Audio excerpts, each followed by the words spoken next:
Hello and welcome to episode 5 of TreeWalker's What the Soil Remembers. Episode 5 is The Berry That Thrives Where Nothing Else Can. There are places on this planet where survival itself feels improbable.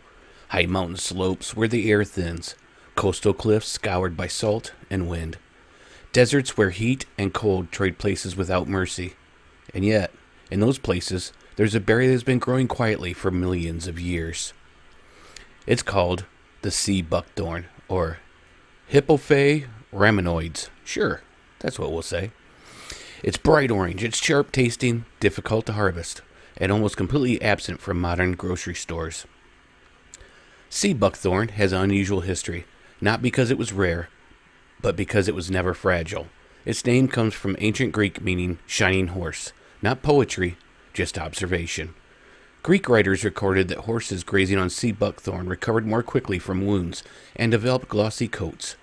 When Carl Linnaeus formally classified the plant in the 18th century, he kept that ancient name, recognizing that its relationship to health had already been documented across cultures. For over 1,200 years, sea buckthorn has apparently appeared consistently, let's just put those two words together, in Tibetan, Chinese, and Mongolian medical texts, not as a novelty, not as a supplement, but as a foundation plant, prescribed for digestion, circulation, skin injuries, and respiratory illness. This knowledge wasn't hidden. It simply never needed advertising. Part of what makes sea buckthorn remarkable is how completely it packages what it offers. Many plants contain vitamins. Few contain the means to absorb them. Sea buckthorn berries contain exceptionally high values of vitamin C and vitamin E, but they also contain natural oils that allow fat-soluble nutrients to be used by the body. The plant doesn't separate nutrition into categories. It delivers it whole. It is also one of the only known plants to contain all four omega fatty acids, omega-3, omega-6, omega-9, and the rare omega-7. Okay, sounds like I'm talking about a collectible card game. But the last one's particularly uncommon in the plant world and appears here in abundance. None of this is new knowledge.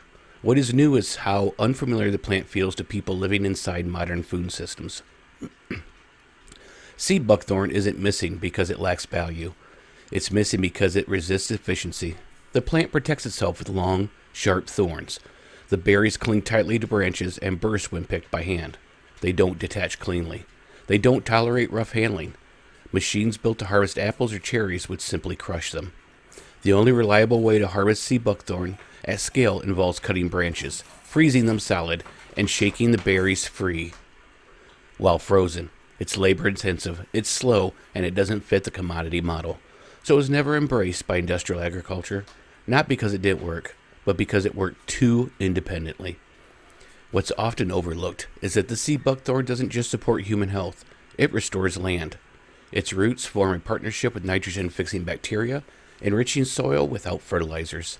The plant stabilizes hillsides, prevents erosion, and thrives in places where soil has been exhausted. This isn't theoretical. In the 1990s, large-scale sea buckthorn plantings were used in China to combat desertification. In other words, stopping it from becoming a desert. Across the Loess Plateau, millions of acres were restored using a plant that heals soil while it also produces food. The same plant that nourishes tissues also repairs the terrain. Sea buckthorn grows where others fail. It tolerates salt spray, drought, cold, and neglect. It doesn't ask permission for ideal conditions. That may be why it always lived at the edges, coastlines, mountains, borders, margins, and why it remains unfamiliar to systems that prioritize uniformity over resilience. But the soil remembers. It remembers a plant that healed horses before laboratories existed. A plant that trusted by physicians centuries before clinical trials. A plant that rebuilds land rather than extracting from it. Sea buckthorn doesn't need discovery. It never left. It's been waiting, exactly where nothing else would grow. This has been the TreeWalker's What the Soil Remembers. The knowledge didn't vanish. It learned how to endure.